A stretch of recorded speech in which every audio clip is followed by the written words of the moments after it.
G'day and welcome back to The Brink, everybody.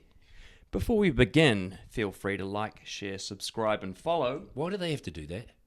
because it helps us. I've never actually liked, shared, and subscribed to anything, to be honest. Anyway, guys, thanks for your support and more importantly, enjoy the episode. Am I a bit zoomed in here? No. I mean, you're fully in the screen. Matthew, we might want to squeeze in a bit. Yeah. Just before we cut and paste and do things later. Yeah, okay. How's that? Is that all right? Right, let's rip in. Okie doke. So, folks, today's guest is a proper unit, Keegan Hirst, former UK Rugby League legend, personal trainer, podcaster, dad of two, and the first Super League player in the UK to come out as gay. Now, if you're thinking rugby and vulnerability don't usually go hand in hand. League, mate. League, it's not rugby. Would you like to do the introduction, Matthew? No, I wouldn't. Carry on, David. If you'd like to think that league and vulnerability don't usually go hand in hand, you'd be right. But Keegan breaks that mould wide open. We talk coming out, coming undone, rebuilding, body image, gay culture, men's mental health, and why it's okay to change your mind and your life, which is what we are all about. For anyone that's ever felt stuck in the wrong version of themselves, this episode is for you. So let's get into it. Welcome, Keegan. Thanks, Matthew, for derailing my introduction. Mate, very, very good interaction. Thanks for having me, lads. Appreciate it. Bro, so when did your rugby league career start? When was your first professional game? 2000, I believe it was 2007. Okay. Yeah, I think I was. Yeah, it's nearly maybe 2006. I think it might have been 2006 actually. I think I was 18, and I played. 18. Yeah, I got a couple of games in towards the end of the season, and then started proper the year after. So yeah, started in 2006, finished in 2023. Are you okay if I'm just going to come out and ask the sticky questions? Go for it. When did you know you were gay? Were you gay then? Yeah. Yeah, I probably knew I was gay in hindsight since I was about 13. Okay. I was in denial about it for a big part of my life. I grew up in a northern town in the UK, very small town, don't stick your head above the parapet, get on, don't cause a fuss, don't be different, grow up, get married, have kids, that's the done thing. And that was, very much the environment that I grew up in, very much the mentality of everybody around. And yeah, I mean, I guess I thought it was a phase. I hoped it was a phase. I hoped it kind of pass. And then obviously got into rugby, scholarships, academies. It started becoming, a viable option for a career. And then obviously once I started getting into the first team and things, even though, that wasn't Super League, that wasn't full time, it was part time, but it was that was putting food on the table, paying the bills, and I was like, right, this is something that I'm gonna pursue, and it just wasn't. I say it wasn't. I don't know because I didn't come out at that time, but it didn't seem like a viable option. I also wasn't comfortable in it. Like I couldn't even say to myself that I was gay. I was in denial right up until just before I came out in 2015. And by that time I'd been married and had two children. I tried very hard to be straight, and at the expense of my mental health, and nearly ended up taking my own life. And so yeah, like I'm a firm believer that you don't decide that you're gay, you don't turn gay. It's not a choice. You are gay. I made the choice to try not to be. Because of the environment that I kind of grew up in, the people that I was around, and some of that's probably unfair to maybe push onto people because some people might have been all right with it, but I certainly wasn't. So yeah, that was why it took so long to get there, I guess. Hey, you said you thought you were gay, or you kind of probably knew you were gay at 13. We did an episode ages ago when I said that at that age, I was confused as well. I was like, shit, am I gay? That, because I was having those feelings too. I never acted on those feelings, and I'm so not gay. It's not even funny. But it'd be interesting to hear it from your point of view, because I think a lot of people struggle with that. But I think a lot of kids, a lot of young boys go through that phase at around that age, but we don't talk about it. Yeah. Something to think as well, and you'll have experienced this playing rugby, boys, men, love being with other men.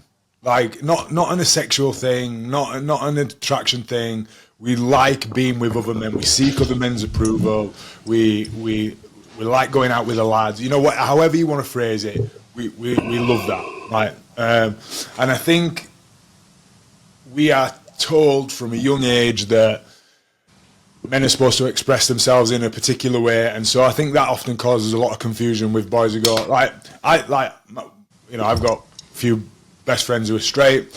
I love them. I tell them that I love them. They love me. It's not a sexual thing. It's just I love them. They're like my brothers. And I think it's maybe not as much now, although with the rise of people like Andrew Tate, maybe it's going backwards. But I think people get confused with that. I mean, obviously there was a sexual attraction for me, growing up. There was actually fancying somebody. But I always remember, and again, I don't know if I use this as an excuse for myself. I remember my mum saying, as you go through puberty, your body's going to change. There's going to be loads of stuff going on. You're going to find yourself attracted to, all sorts of things. And I thought, maybe we're all just kind of fancy each other a little bit, or curious about each other, or and no one's talking about it. So I won't talk about it. I had girlfriends at school. Just because everybody else did. Like, it wasn't something that I was particularly interested. I think a lot of the way I acted was in fear of someone cottoning on and going, "Oh, you're gay." Because I mean, people at high school, college are gay all the time, don't they? But I think if someone had called me it and like outed me, for me, I think that deep down on a subconscious level, I think that thought terrified me. I can't say it's something that I thought about consciously. Yeah, I don't know about you, Keegan, but I remember, I'm probably quite a bit older than you, but I remember growing up in that fear of I think I always knew I was gay, but growing up not wanting to be, and the fear of being caught out. So you do so many things to you see how other kids would get picked on for being perceived as gay because they've got a floppy wrist, or they've got a lisp, or they walk in a certain way, or they're effeminate, effectively, right? So I think I really overcompensated and really tried to moderate just even the way I moved and spoke and gesticulated and all those sorts of things, to the point where I was definitely like a human puppet in a weird sort of way. Yeah. And even after coming out, it takes so long to kind of shake that off and just not even think about how you have to move or the words you use or the way you pronounce words and things like that. It's really deeply entrenched in the subconscious. For me, it was anyway. Yeah, absolutely. And when I look back and I see videos of 6, 7, 8, 9, 10-year-old me, I'm so gay. It's But you don't look gay. I don't know. But what is gay? Exactly. Yeah. So I think there's 2 points to that. One is, well, what is gay? Show me a gay person, because there's lots of gay people who look, who aren't effeminate, who aren't wearing sequins, and well, you don't sound gay. Put it that way. But what is? Well, I say, because I can turn it on as much. I could go, "Are you queen? You all right, sis? Oh, you're looking well there." I can do that just as much as anybody, and I'm happy to do that. Sometimes when I'm with my friend, gay friends, and we're dicking about, I can do that. There's a part of me that wonders, especially when I look back and I see that younger me. I think, how much have I changed to fit in, and then that has become kind of my default now? Yeah, it's the wind's changed in your face. Is that really me? Or am I a big flailing Nancy who walks around going, "Yes, work, yeah, hey sis, yeah"? Is that me? I don't know, but what I know for a fact is that both of those are me. I am that, just as sometimes I get pissed off at stuff, and sometimes I laugh stuff off. Like it depends what mood I'm in, what way the wind's blowing, what else is going on. So I think, this idea of, because let me tell you as well, there are lots of straight men who sound gay, and people. So I think it's a funny one. This idea of labelling, because we seem to be a society that loves to label each other. Even the people who say, "Oh, I don't want a label," it's just like, well, that is a label in and of itself. We like that because it gives us a sense of. We like it. We're community beings, aren't we? The rugby lads hang out with the rugby lads. The girls hang out with the girls. The geeks hang out with the geeks. Like, it's very tribal. Yeah. So I think there is an element of, well, you sound gay, you go with the gays. There's all that kind of thing, which I get, and I like. That's why I'm, people. I label myself because it gives me a sense of belonging. But I also think that the downside of that is, we can kind of pigeonhole ourselves, I'm a rugby player, so I can't be gay. That was a thing that I thought for a long, long time. I'm a girl, so I can't be into football or whatever. Like, there's loads, there's these. They're good in one way, but they can be very limiting in another. And I think that was certainly something I experienced a lot growing up. I think as humans, we're super tribal by nature, right? So you say, you speak like a gay, so you go over with the gays, but you go over to the gays, and within the gays, you've got subsets, right? You've got terms like so-and-so identifies as straight acting, so they don't present, like, that's what somebody might refer to as you. Then there's an effeminate, like, there's all the subsets within, and people judge, and there's prejudice. I hate that phrase, straight acting. But people use I've never heard of that. Yeah, well, I mean, but I know people that do that. So, straight acting kind of alludes to gay men who would, I guess, would overcompensate for their gayness by being, for want of a better word, butch. They might put on a deeper voice. They might not do the "Hey Queen, Yas" work, slay, all that what are you kind talking of stuff.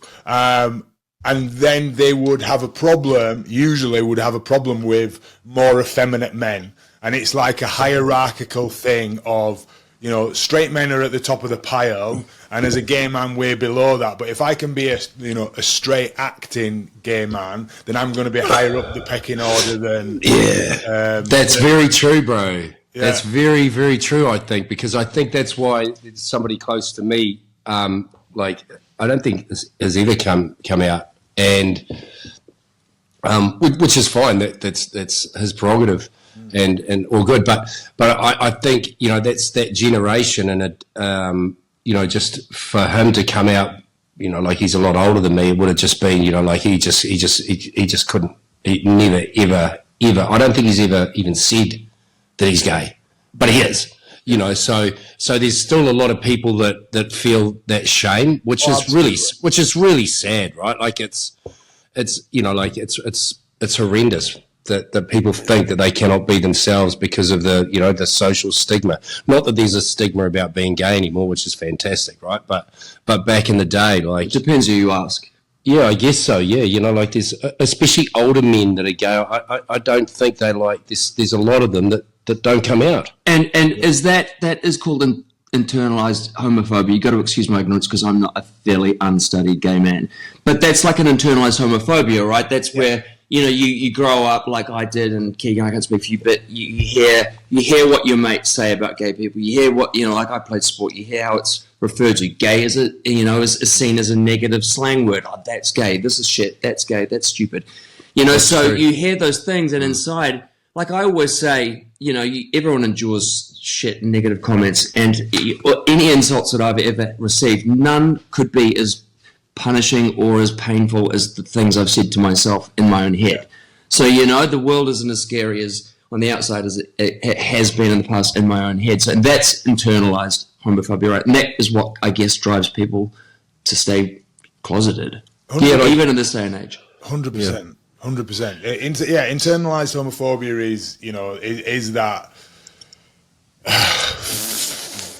I guess it derives from I mean, we could go deep on this. Internalized homophobia derives from misogyny, that, you know, men are better than women, right? And so by being a gay man, you are a step away from a straight man and you are closer to a woman. Obviously you are a man, and like you know, that's rudimentary, but you are less than in that hierarchy. And so society tells us that you can't just be gay, because if we could just be gay, we'd all like be fine as kids. We wouldn't have to come out. We wouldn't have to do all this. You are not enough as you are, so you have to be something else. Whether that's pretend to be straight, whether that's an overachiever, whether that's go the other way and be so gay that you like. There's loads of different ways to react to it.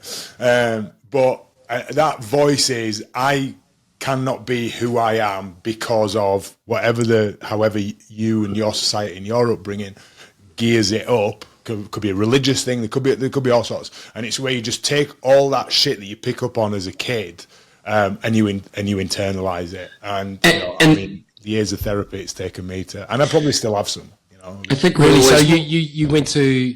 So how old were you when you actually you announced to the world that you were gay? And did people suspect that you were gay before that? Obviously, your teammates and stuff, or yeah. So I came out when I was 27. Both private. And you were married. So I got married when I was 23. Obviously to a girl. Yeah. We've got 2 children together. And she had no idea. She had no idea. No. She said not. And yeah, we broke up when I was maybe early in 2015. Yeah, so early 2015. I came out kind of privately to friends, family, you know, ex-wife, things like that, in maybe the May, and then it was the papers had hold of it, and it was on the front page of the paper in August 2015. So there was quite a short turnaround there between coming out. I mean, there was one lad who I was close with at rugby. He was like, "Yeah, I knew you were gay," but nobody else seemed to have an idea. So yeah, it was a bit of a. But then, you know, as time passes, people go. It's amazing how many people go, "Well, of course you were always gay." Like, so much stuff makes sense now. You just guess maybe you're not looking for that. We also know what men are like in general, right? We don't fucking care about the details when someone says to you, "Oh, what's going on with them?" and you go, "I don't know, they're all right." Like we sometimes we can be really disinterested in, you know, we've got our own shit going on, so and then we can go the other way. So it was certainly a strange time. I was thinking, like, one of the really interesting aspects of this conversation would be the fact that we've got things that I can expect to 2 former professional rugby league players, you know, who both been through it. You know, the camaraderie, the being on the team, the competitive nature of the sport, the locker room chat, you know, the banter, the social aspect of everything like that, the pressure to perform and be paid for it. Yet one straight, one gay, and you experienced it before coming out, Keegan, and then clearly you played after. And, you know, it'd be interesting to hear your guys' take on that in terms of, you know, you had somebody you played with? Yeah, I played with Ian Roberts. Oh yeah, I don't know if you remember Ian Roberts. Yeah, no, of Ian Roberts, yeah. Yeah, so and because I grew up with with a number of gay people, my mother being one, so I kind of had a radar for gay people.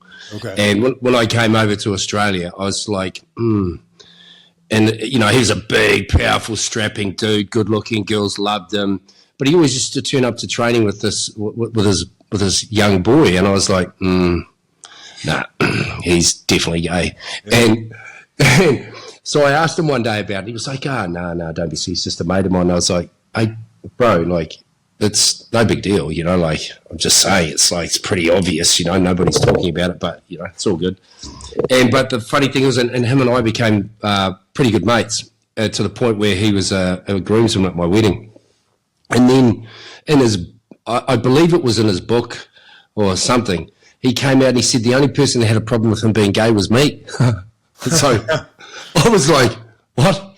Like, it was so bizarre. Like, it was just so bizarre, you know. But who's the last person who would have an issue? like right? literally the last person. But I don't know. I just sort of sniffed it out, and it was, you know, like I guess he wasn't ready. But then he came out, and he was the first guy to come out, and you know, I don't think too many people were surprised, but it was never an issue playing. You know, like, how did you find it? Like, once you came out, were guys looking at you differently, or?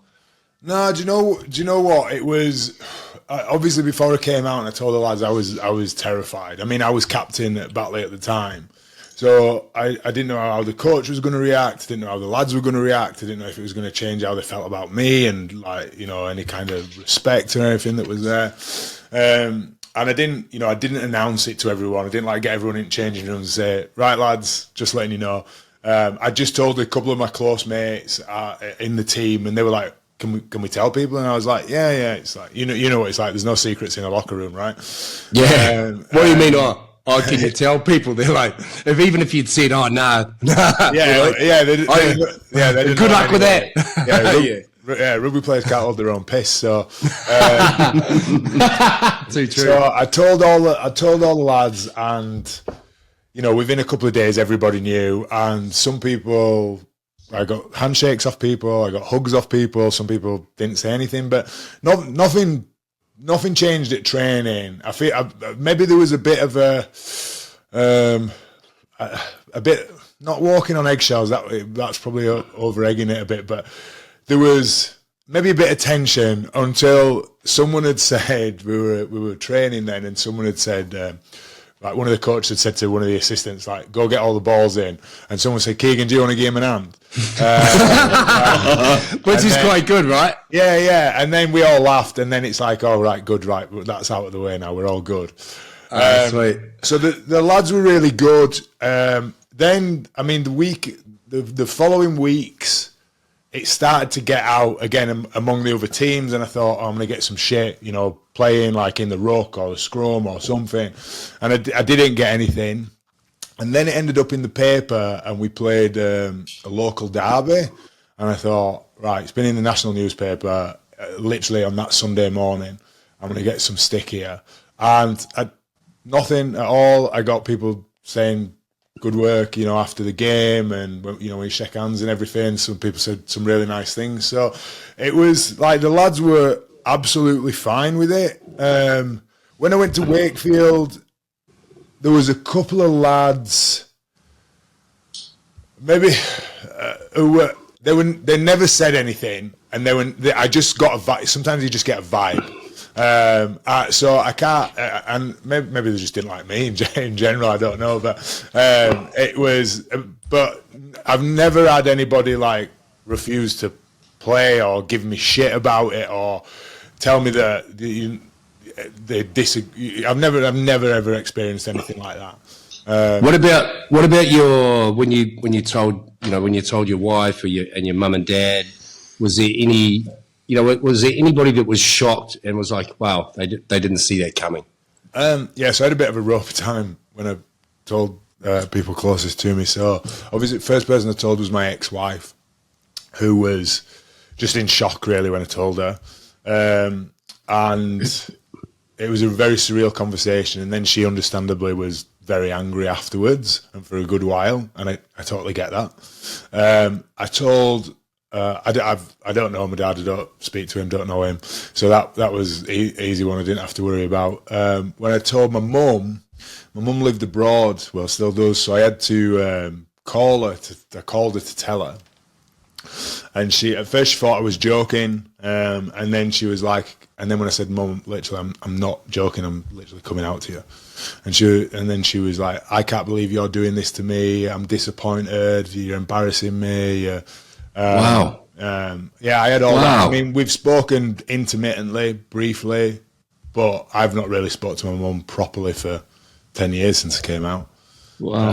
Oh, that's a shame, bro. So were you close? We were close when I was growing up. Yeah. Because like my dad wasn't around, and she kind of did both jobs, and then we started probably growing apart a little bit, 16, 17, like butting heads and things. But you know, we still spoke and got on. But yeah, after that, we just couldn't get past it. And do you think that's a generational thing or just a trait that your mother had? You know, like I honestly don't know. I think a big part of it was that it shattered her expectation of the person that I was, and she'd geared me up. I was this version of me, and then when I said no, that's not who I am. I'm this.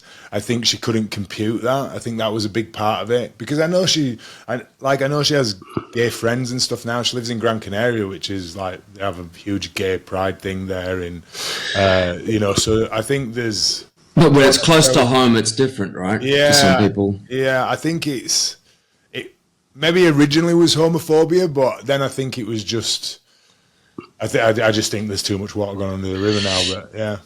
Matthew mentioned it, was it generational? Like, we'd like to think it's generational and that stuff's past, but this is a story I only just thought of. But with Jimmy, my husband, and I, we were away around Christmas, and we were with some friends, like some really, really old friends. One of my oldest friends, we've been friends for like 25 years. And she was there with her kids, and we were sitting around, and one of her sons, who was like 7 or 8, was, jumping around, and she's like, do you think he might be gay? I was like, I don't know. She goes, God, I'll die if he's gay. This wasn't her joking. This was her deep core belief. And I'm like, yeah, fuck, this is me. Like you like, this is on some level you're saying like you'd be mortified if a member of your family, your child winds up being the way that I am. I'm like, what does that say about how a lot of people fundamentally think, and I can't change that or think, it's sad. I mean, there's two parts to that, right? There's number one is, and I think this is probably the case with my mum. She would say, I don't mind if other people are gay. I don't want my son to be gay, for whatever reason, whether that's a fear, a prejudice, a looking down on, whatever that might be. I think a lot of people are hypocritical like that, and. It really is a good litmus test to say to someone, well, would you be all right if your kid was gay? It's actually... Especially you find this a lot with women who maybe have gay friends, and then you say, well, if your son was gay, and they go, oh, no, I wouldn't want that, for whatever reason. And then, you talked about a generational thing. My nan's 84 years old. She has absolutely nuts. She loves me. She loves Joe, my partner. We go around all like she's... she doesn't care. She'll always say there's good and bad in all sorts of people, whatever colour they are, whatever religion they are, there's good and bad. And she's was born in the 40s, so she I think some people are prejudiced and some people aren't, and there's lots of different reasons why. But I think sometimes letting people off because they're older is a bit of a cop out. Yeah, I think you're right there. Because it's an interesting thing, though. It's an interesting question or a point that you raise, because, if you ask that question to me, and if I'd be completely honest, I'd be like, if my son came out and said, hey, Dad, I'm gay, I'd be like, well, if I didn't see it coming, like if it wasn't obvious that he was gay, and he came out and said, hey, Dad, is that more because it would be that leap for you to see them as a new identity, or because you would have an issue with them? No, I think it's a new identity. Like, clearly I don't have any problem with people being gay, but I think it is when you're straight, it is a bit of a shock if one of your family members come out and say, hey, I'm gay, and whether it be my son or my daughter, I don't, like, it wouldn't change anything, but I think it would. Yeah, it's an interesting way to look at it, because, like, clearly I'm probably in that camp where I go, well, hey, I'm fine with it, but I'm not sure if I'd be real, like, super duper happy if my son was gay. Well, like, why? And that sounds because how like, it might reflect on you, or they might face a tougher life, or just because you just wouldn't. Just I just don't. I don't. Yeah, like it's. Look, when it was said and done, do I think I'd lose sleep over it? No, but would I be puzzled by it? Yes. I mean, it is in the family. It's pretty. Yeah, well, I mean, it's clearly like I've got 5 kids, and 2 of them are out the gate. 2 of them are out the gate, and they're not gay. Yeah. So that's either good or bad. Yeah, see, I did that. Didn't you? Yes. But it's interesting. I appreciate that sort of honesty. Like, I've had family members say, about my nieces. Oh my God! You know, if I had a son or my nephew, if I had a son who got to be gay, I'd kill them. I'm like, how do you not have the filter enough to just not even say that in front of me? Yeah, you know, it's like it's fascinating.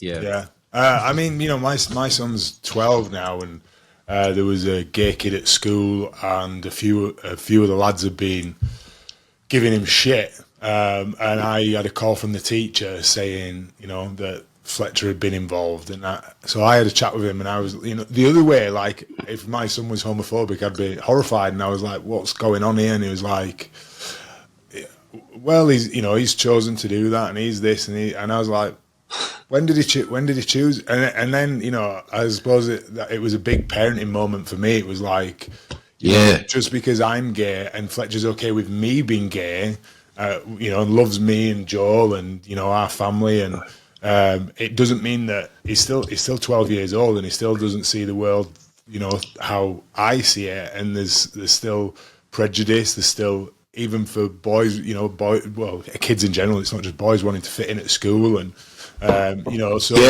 it's never, you know, it's easy to sit there and say this is the right thing and this is the wrong thing, and you should be on one side or the other. But I think nothing is black and white like that. There is a level of nuance to things. There is conflicting things, and it doesn't matter where they come from, whether they come from your upbringing, whether they come from society, whether they're self-imposed.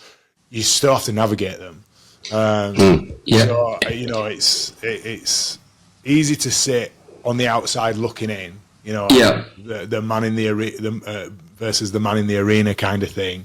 You know, when you're in the thick of it and having to deal with whatever it is, whether it's your sexuality, whether it's coming out, whether it's dealing with somebody else, whether it's your views on your own son while you sat next to your gay mate, you know, you kind of go, fucking hell, these are all stuff that I've got to figure out. And, you know, that's it's not an easy process. It's part of life, isn't it? I think there's a danger to, like, the sense of entitlement a lot of people have, whether it be gay people or whatever, that you are a way that you are, you come out, you define yourself as that, and a lot of people often feel like you need to be accepted. You should accept me entirely the way that I am.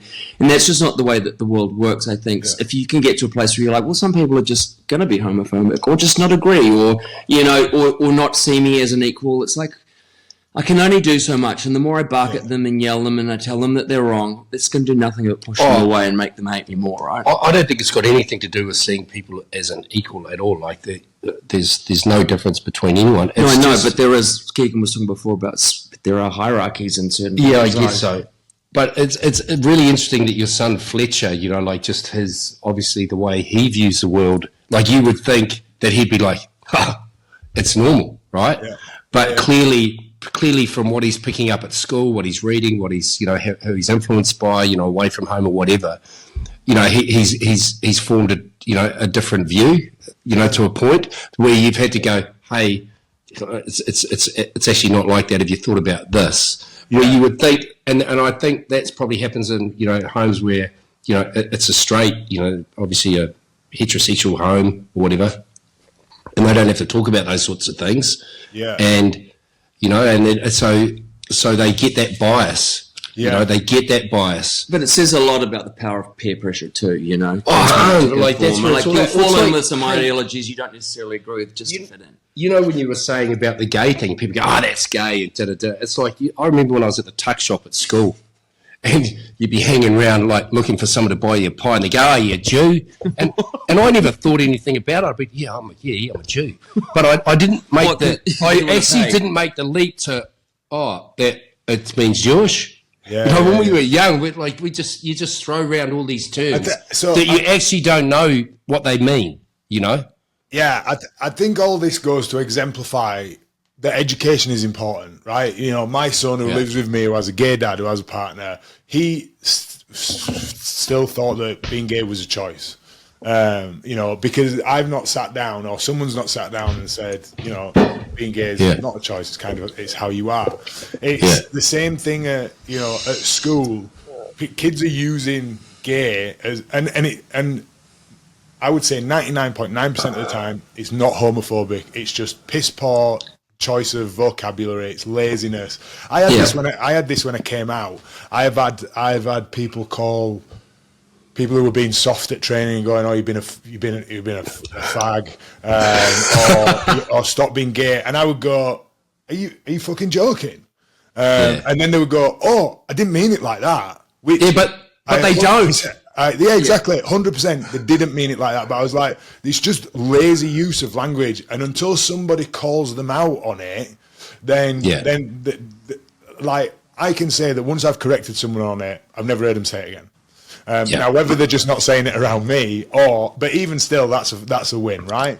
It's like, but it often takes, and they talk about this at like stadiums and things like that when they're calling out whether it's homophobic language, racist language. As a white man, I am, I'm sure if something was overtly racist, I would pick up on it. But if there was like racist undertones to something, I'm not switched on to it. Whereas if there's something homophobic and I like it sticks out a mile, because I've kind of lived a lot of my life listening out for that kind of shit.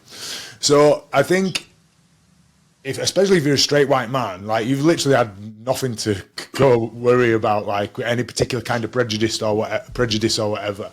So often you use language in an innocently ignorant way without being corrected on it, and that's why when someone, you spoke about it there, David, about like correcting people. There are people who are ignorant because they've not been educated. And if someone is ignorant, you don't shout at a 2-year-old for not knowing how to tie the shoelaces. You show them how to tie the shoelaces, right? Yeah. And you keep showing them and helping them until they've got it out. Or there's people who know how to tie the shoelaces and choose not to tie them anyway. And you go, I'm not fucking tying my shoelaces. Those people, leave those people alone. Like, don't wrestle with, like George Bernard Shaw said, don't wrestle with pigs. You'll get dirty and the pig likes it. But That's so good. That's gold, mate. Don't wrestle with pigs. Hang on. Don't wrestle with pigs. You'll get dirty, and the pig likes it. Yeah. So good. That's a beauty. Yeah, but there are people who want to be educated. So focus your energy on those and ignore the people who don't. They're all on the other side of the internet. Just leave them to coalesce. Going back to the coming out thing, and not that it's anything that defines you or your career, like just aside from your experience with family, aside from rugby, aside from the public, how freeing was it for you in terms of just you on your ability to be authentic? You talked about kind of, suicide's a sensitive topic, but, the suicide, was it more for you? Was it less about wanting to die than it was for you about not knowing how to live? Like, how important was coming out in terms of feeling free and authentic? Because it's crippling not to be able to live as your true self when you're cognizant of the fact that you're living a lie. Yeah, so before I came out, I was drinking loads, I was doing loads of drugs, I was never at home, I was a fucking shit state. And I didn't like the person I was. I wasn't a nice person, I wasn't a good dad, I wasn't a good, partner, I wasn't a good teammate, I certainly wasn't a good captain. And so for me, once I came out, all that kind of stopped, literally stopped, because I was like, I don't need to escape. It was like I had to get out of my own head, I had to get out of my own life somehow. And I think that's what the suicide ideation was for, was because it wasn't that I particularly wanted to die or that I didn't see an alternative. I didn't think I could come out, and I for whatever, I didn't want to leave the marital home, maybe because my dad had not been around or whatever. I felt like I was stuck between a rock and a hard place, but eventually it became untenable and I left, and it was all, and that kind of gave me the space to go, oh right, this is where I'm at, this is what's going on, and kind of just sit with my own thoughts and actually process them rather than trying to get out of my head somehow. So it was very freeing. It was very freeing. It was very liberating. It did genuinely feel like a big weight had been lifted off my shoulder. I started playing better. Everything was better afterwards. Now, obviously, when you'll know this, but when you come out, you're not fully formed. I still didn't know who I was. I still had this internalized homophobia. I still had all sorts of hangovers and stuff going on, but. It was the first step on the path to guess where I'm at now. Yeah. Yeah. Because I often think that a lot of people think the pressure of not coming out is because of what other people will think. But for me, I don't know, 22, 23 when I did.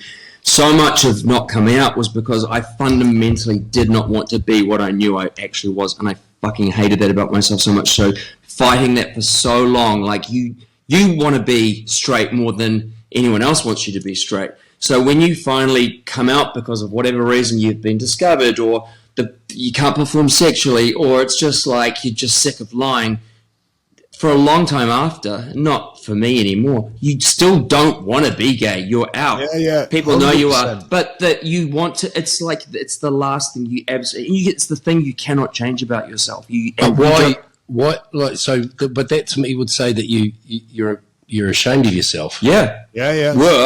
Of course. Yeah, back in 2015, if someone said to me, "There's a pill here and it'll make you straight," would I have taken it? 100%. I'd beat you. 100%. Beat your hand off. Wow. Would I take that pill now? Absolutely not. We literally had that conversation. Yeah, yesterday, we did. And I was like, "You couldn't pay me enough." Yeah. And I like money. Yeah. There's no lie there. That's for sure. Stop. But no, I'm jesting. But you couldn't. But back then, I'd have taken it for free. Absolutely. Yeah.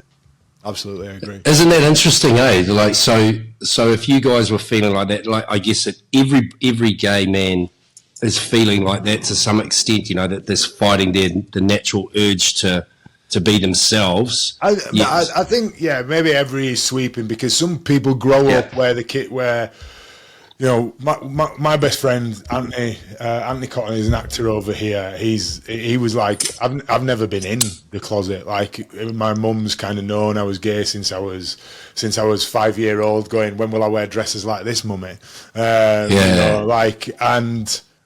he was like, I've never disliked being gay. I've never had a problem with it. He said, I've never fucking living out of it, being an actor and stuff. So I think there are people who are like just comfortable with it. Don't get me wrong, they don't. It's not like they don't have other stuff to worry about. But I think a lot of people certainly go through a phase, and it might not last all as extreme as mine was. But I think a lot of people go through a phase where you go, is the hassle of being gay worth it? And for me now, it is. Like, whatever that may look like. I used to often think, before I did, I was like, imagine getting to the end of your life and you've succeeded in like scamming your way through life as a straight person, even though you're gay, and being on the deathbed, and to yourself going, I lived a total lie. I acted my entire life. I mean, some people have done that, and I just think, and they still continue to do that. They still continue to do that, and I just think, Ridgey said about those old guys who won't come. That's how those guys feel, and it's like a sunk cost fallacy. Well, I've spent 60, 70 years doing this. What's the point now? And this is in a world where it's visible and it's to a large degree, not ever, it's accepted. So that tells me it's them themselves who are like, they're so like buried inside that it's just not an option, and I get that, and I always thought, fuck, that could happen to me, because that's what I wanted in my life, was to fake it through. Yeah, absolutely. And that would have been a wasted life. My daughter said to me the other day, she said, I can't remember how it came up, but she said, Dad, imagine how miserable all our lives would be if you'd have stayed with Mum, right? And I said, well, I don't think we'd have been together. I said, there's also a good chance that I might not have been here. Yeah, exactly. Yeah. Hey, she's 16 now, so I can kind of have those conversations. But even she's aware. She was 7 when we broke up, so she, and Fletcher don't even remember us being together. So he was 3. So it's amazing how they live their lives with separate parents. And me and my ex-wife get on well now. As a lot better than some divorced people. So. I'm in a similar situation on maybe like your partner's side. Like my husband was married, has kids, they're in their 30s now. Yeah. But like, for us, it's amazing and it works, and it's enriched my life and everything like that. And I'm lucky like that. I think, God, help! It's such a better life for having that.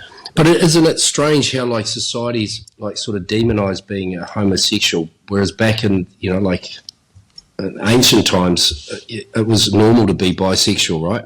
Yeah. It was it was normal. I just think there's religion's got a lot to blame. Society's got a lot to, you know, how society's geared up has got a lot to blame. I think by and large, people, it's so easy to overanalyze in it. People are all right. Like generally, most people are, if you're all right with me, I'm all right with you. You know, and once you get to know someone on an individual basis, you kind of go, you know, that they're a decent person, they do what they do. You know, as long as they're not causing you any aggro, then 9 out of 10 people are like, I don't care. But I think especially in this day and age where you've been bombarded with news and things, you only have to look at stuff that's going on in like trans people being fucking marginalised all the time. Like they make up less than 5% of the world's population, and they get about 95% of the media. You know, it's the same with, we have it over here with, everything's the migrants' fault. Like, you know, it's the migrants' fault that schools are falling down. It's migrant fault that people can't get a job. Like the powers that be just turn people on marginalised sections of society. And you only have to look at the 80s. It was the gays.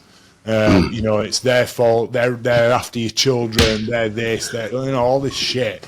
And it's exactly the same rhetoric now that they use on trans people that they were using on gay people 30 years ago.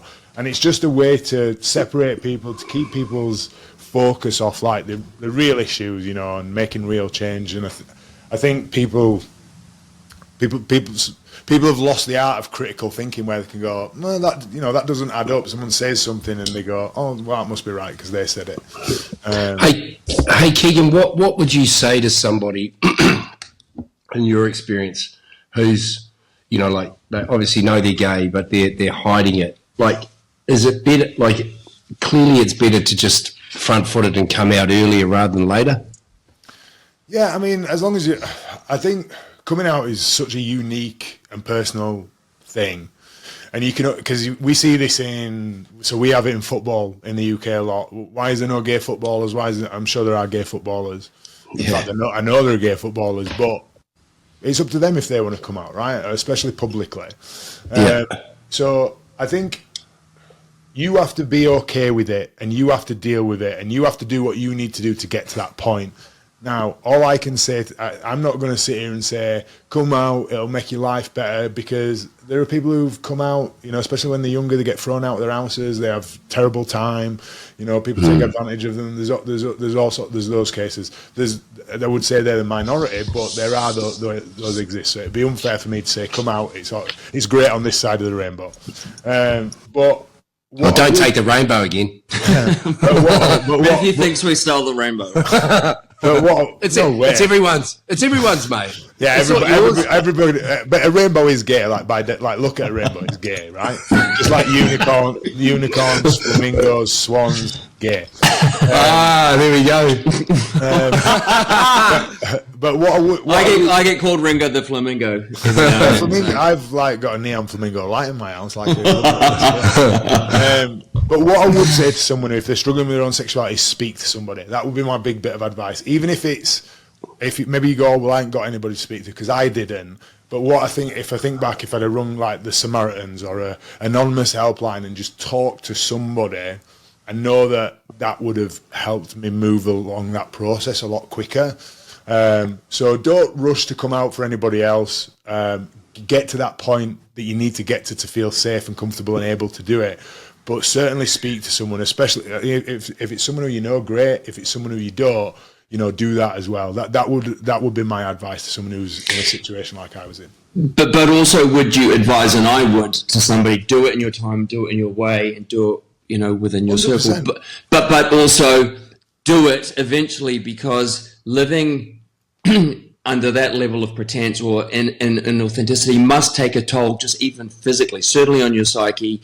Just on your ability to just navigate the world, if you're always if you're living in a state of like constant denial and artifice, fear, and like you've turned up to 10 all the time. You know, when I came out, and obviously my ex-wife hated me for it, my mum basically disowned me.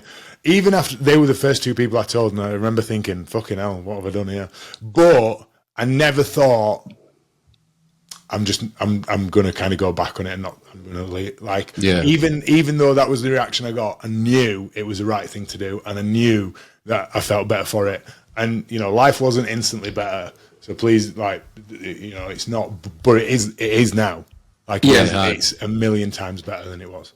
And that pull to live your true self is so strong that you will actively walk through that fire that you know is coming to get there. You know, even if you know it wasn't going to get better. For me, like the need to like just put my head on my pillow at night and go, at least I'm like not lying anymore was worth it. And that's just my experience. But yeah, because I think the lying would be that's just, you know, like for anybody, like, you know, when you're bullshitting in your life, it's you're just carrying around just decades so much of it, baggage, and it takes years to stop lying because it's so second nature. Yeah. You know.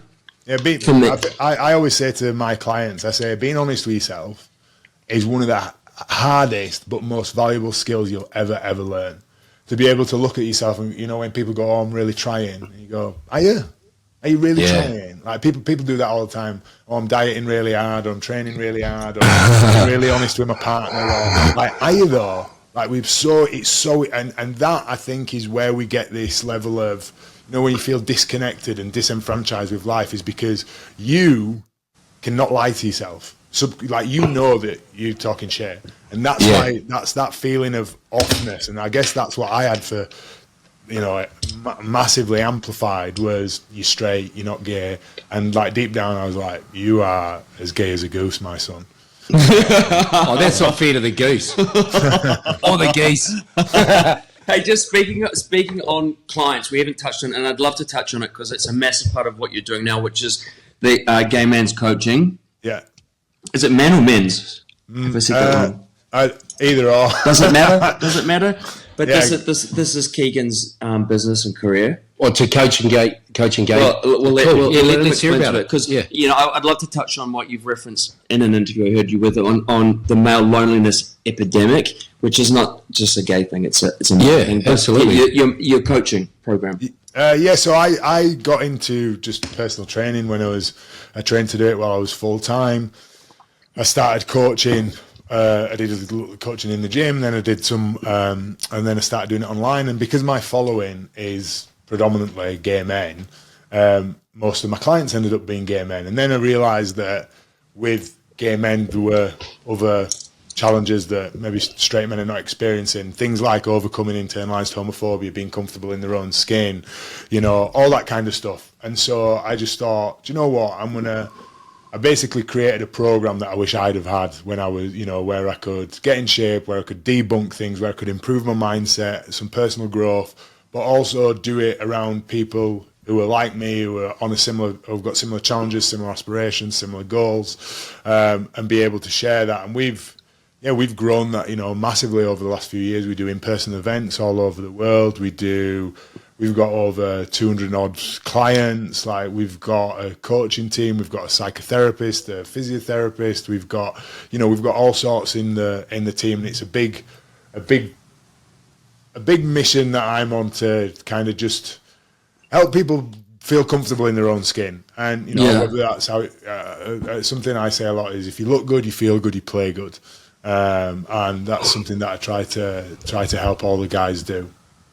Because I think a lot of gay culture is, you know, there's community and there's camaraderie and there's support and everything like that in it. But a lot of it's, I think from what I've seen, it can be kind of negative. There's a lot of drugs, there's a lot of drinking, there's a lot of focus on the aesthetic and the superficial and things like that. And I was listening to something the other day, and people were talking about, like you said before, when you come out, it's kind of like you're being born, and your physical parents can't teach you how to navigate the world as a gay person, right? So there's this thing where you rely on the people who came before you, the elders and things like that. You know, and a lot of that in the 70s and 80s was about partying and being sexually liberal and this and that. And I remember, this was my experience. I went for some career advice to some family friends of mum and dad, and he was in his 50s, and he was gay, massively successful New Zealand business guy who I really respected.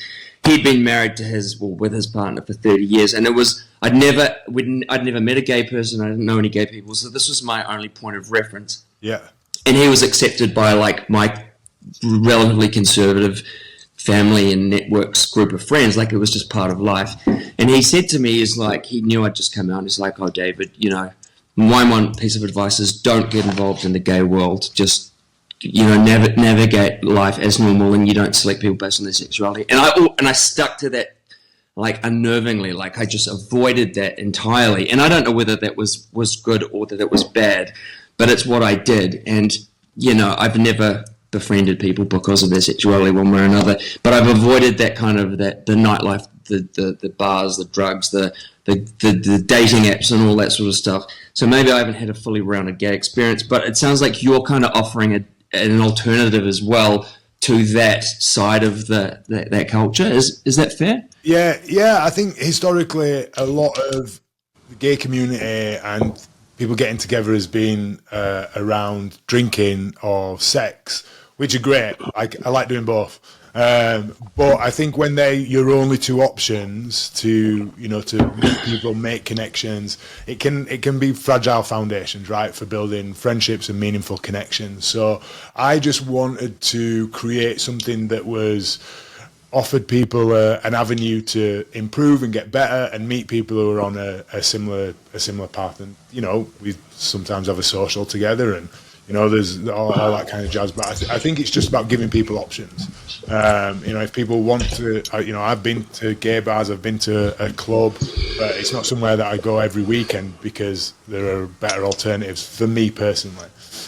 So that was part of the reason why I set out to build that, was because when I first came out, and for a lot of people, I didn't know of any of those. They might have existed, but I didn't know of any.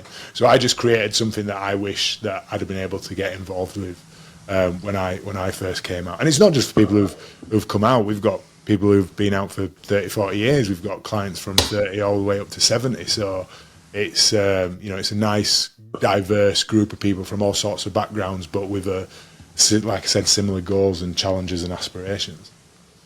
Do you think there is a bit of an epidemic with like male loneliness in general, or is that what you see with these guys? Certainly not with these guys, because they're willing to kind of invest in themselves and put themselves in a position where they are willing to be challenged. Like, I think if you're willing to be coached, you're willing to be challenged. Like, you'll agree with that, Ridgey, won't you? Like, there's a good coach will challenge you on where you're at and what's going on. So if you are open to that, I think a lot of people are not open to that. I think a lot of men are not open to that. And that's why, maybe the male loneliness epidemic is because some of these men can't act without there being consequences anymore, and they go, "Oh, I can't do that, and I can't do that, and I can't do that. I can't talk shit, and I can't go mess up the pub, and I can't do this, and so what can I do?" I also think that men have been told that they can't be vulnerable and open with each other, which is obviously it's a load of bullshit, and and I think. That's why I think sports and stuff is so important for kids, because I know people who've maybe not played sport, or particularly rugby, will look at rugby and go, hyper masculine or whatever. I mean, I don't even know what that phrase means, but But I have seen men be really vulnerable with each other in the changing room. I've seen men, cry. I've seen men support each other. Like, men are capable of all that good stuff. Absolutely. 100%. They're also capable of like shutting down and being dicks. Like, it's part of the human condition, right? But I just think that I think there's not a lot of good male role models. Or no, I don't think that's true. I think there are male role models who people don't know about. They can't. They don't see, because exactly. You see Andrew Tate, he's fucking everywhere, and he's a top twat. So, but. He's kind of monopolized that, and like Joe Rogan Bros and all this kind of stuff. And I just think there are good role models, and there are lots of opportunities for young men, boys, grown men to make friends and make connection. I just think it's difficult for them to find, and they're not willing to go look for it. Yeah, no, I think your last point there, not willing to go look for it, and the shyness. Yeah. Do you know? And wanting to say, hey, I'm actually looking for a connection, whether it be with a guy or a girl or whatever, you know, like, and not on a sexual level, just, you know, like a conversational, just, you know. I think a big thing that a big reason why men are experiencing this at the minute is, for whatever reason, and again, sports circumvents this, men who maybe not involved with sport are not being taught how to be rejected. So if someone says no to you, they can't deal with it. I don't know how to process that. Does it mean I'm a terrible person? They don't know what to do with it. Whereas when you're in sports, even when you're in like drama, acting, classes, there is going to be a point where someone says, you can't behave like that. You can't do that. No, you didn't get in the team. No, you didn't make the play. No, you didn't. And so you learn to deal with rejection. Whereas I think there are so many men who don't know how to deal with rejection, and they internalize it, and so they just go, well, I'm not going to go look for it, and I'm not going to open myself up and ask, will you be my friend? Will you do this thing with me? Because and I think that is a big part of what's going on with people at the minute. I think too, there's still like the concept of being open and vulnerable and emotional is like so strongly linked to weakness. You know, it's easy for me to sit up here and share stories and be vulnerable, and you too, Keegan, because people just go, oh, well, they're gay, of course they're open. But hang on, they're in touch with their emotions, they're gay. But what I like is doing this with Matthew is that, you know, on paper the alpha male, straight, blah blah blah blah blah, but he's more in touch with his emotions than I am. He's more open, he's more probing, and I think that's really powerful for somebody like him, and for people, our audience, to see Matthew in a light that traditionally he's done shows where it was broady and blokey and this and that, which is a part of him. But there's so much more to it. You know, it's people like him who are going to make a difference in the lives of other men. Absolutely. And Matthew, you are probably one of these people, and you'll certainly have come across them over the years in the sheds. There are people, straight men, who are very comfortable in their own skin, and they're happy wearing their heart on their sleeve. They're happy calling bullshit when they need to. They're happy with all these different caps on. And there's not a load of them. You know, I could probably count them on one hand, the amount that I've come across over my career. But they have a profound impact on the changing room and on people around you. Like Danny Kermond, who was the UK captain, he was one of those people. And those are the kind of men who are good role models, and they don't all have public platforms, and they don't have, you know, those are the kind of people that we want our young men to aspire to be like. And they are comfortable they're happy to admit when they're wrong. They'll admit when they're happy to dick about. They're happy to say that they're struggling. They're happy to ask for help, but they're also happy to get the fucking foot down and do the hard yakka. And they're not ten a penny. But those people, you know, they do exist, and they're the people that we should be putting on pedestals, and who young men should be trying to emulate. We don't want to put you on a pedestal. No, but bro, like what you said then is what you said then is just so spot on, and what you're doing with your business is just amazing, mate. So, like, you know, I tip my hat to you, like, from where you've come from, you know, like the struggles that you've had to go through, but now we've popped out the other side. You're obviously successful. Things are going well for you, and you know you're helping people, and that's magnificent. You know, like so you've really, not that your life was shit, but you've turned the ship around, and you're sailing in the right direction, right? Which is amazing. I appreciate that, mate. Yeah, thank you. No worries. Hey, thanks. If you got anything more, because I think we've chewed a zero. Yeah, but it's been really, really good and really interesting to hear. You know, your side of things, I guess, and just your journey. And thank you for being so honest and clearly open. And I'm pretty sure that you've learned a lot. I have, and our listeners will too. You know, thanks for giving us a shot. Yeah, we really appreciate it. I appreciate you asking me on, lads. It's been great. been a nice chat. So yeah, no. So what's your website? Is it gaymanscoaching.com? Yes, you can check us out on gaymanscoaching.com. But you don't have to be gay. You can be straight. You don't have to be. Just know that there are going to be a load of us there. Maybe just put gay/straight men's coaching. Just men's coaching. Men's coaching. God damn it. We might come for a session. We quite like a bit of exercise. Sweet. Yeah. Or you can find me on socials. It's just at Keegan Hirst. Really original. Cool, mate. Yeah. Oh, thank you so much. Thank you so much, man. It was a real pleasure. Happy Easter. Yeah, happy Easter, gents. Enjoy France, eh? Yeah, thanks, Cheers, mate. See you guys. Bye, Keegan. Thank you.